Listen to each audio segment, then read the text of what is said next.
You want to support Roland Martin Unfiltered? Be sure to join our Bring the Funk fan club. Every dollar that you give to us supports our daily digital show. There's only one daily digital show out here that keeps it black and keep it real. As Roland Martin Unfiltered. Support the Roland Martin Unfiltered daily digital show by going to RolandMartinUnfiltered.com. You can make this possible. Panel, why are these Republicans suddenly up in arms about Vanita Gupta and the other nominees, but did not have the same outrage for a racist leprechaun like Jeff Sessions or Bill Whitaker or Bill Barr? I'll ask you first, Attorney Mathis.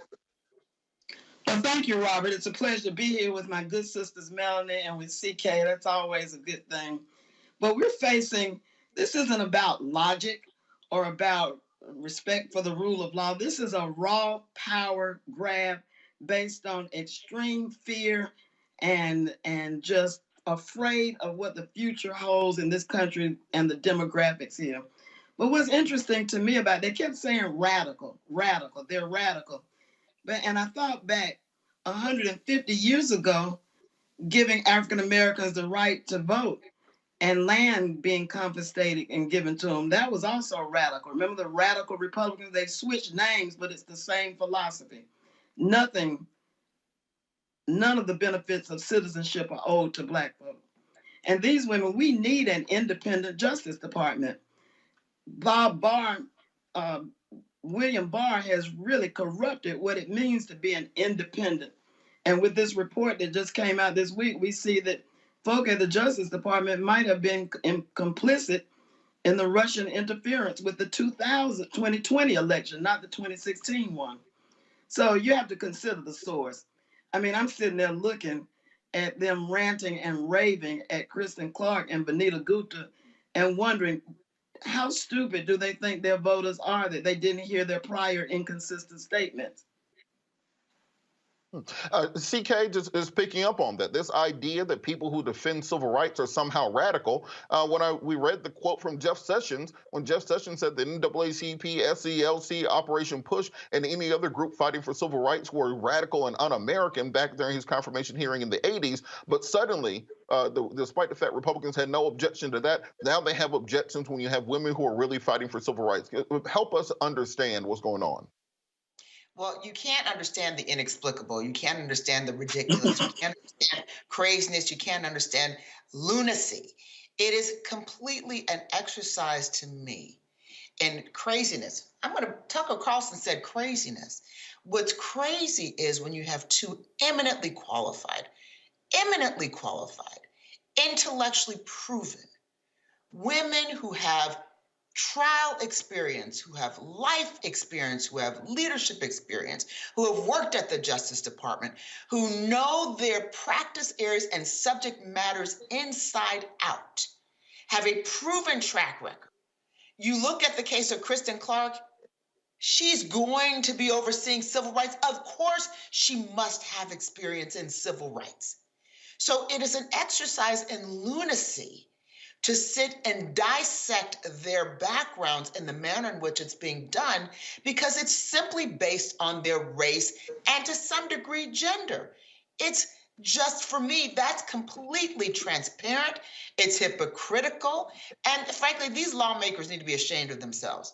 I hope when they go home that someone is putting them in check, because it would be a travesty, although this is a standard playbook. We saw it with Lonnie Guinier. We've seen it before.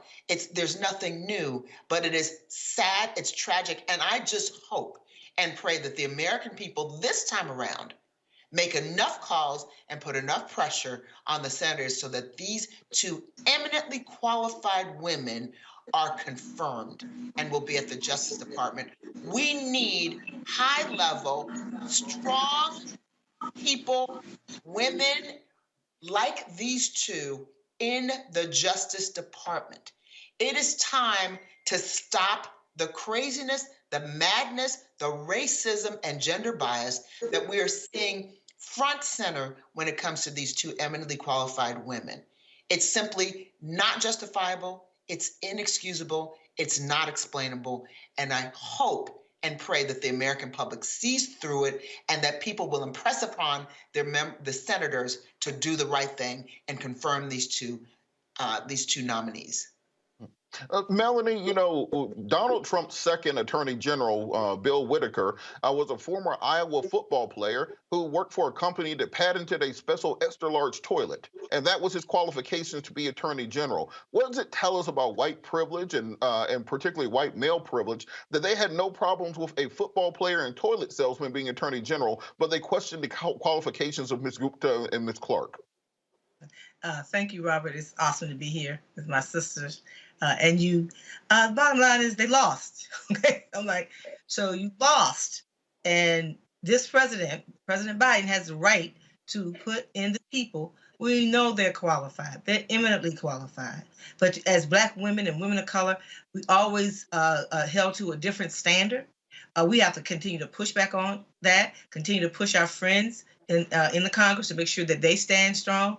I remember Lonnie Grenier, as was mentioned, how they tried to tear down Alexis Herman when she was up for Department of Labor. And so when we, push for to be able to say, okay, Black women are shooting for what is rightfully positions that we are qualified for. I've worked closely with Kristen and Vanita for years, and these sisters are ready to walk in the door. And I think part of the problem is, Robert, they don't want people to go in the door to know where the bathroom is. That may sound a little simple, but the reality is, if you have worked in that space, you have a great idea, because it hadn't been that long. And the damage that was done under this past administration, there's a lot of work that has to be done.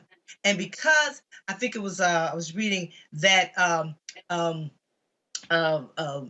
Marshall was the last person who had a civil rights background, right? And was able to make it all the way to the Supreme Court.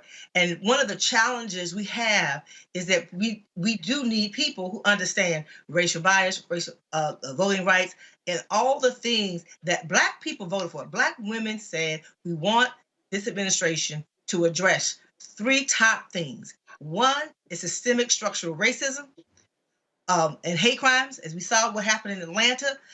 We don't have all the facts, but it looks pretty damaging that they attacked our APIA brothers and sisters down there in Georgia.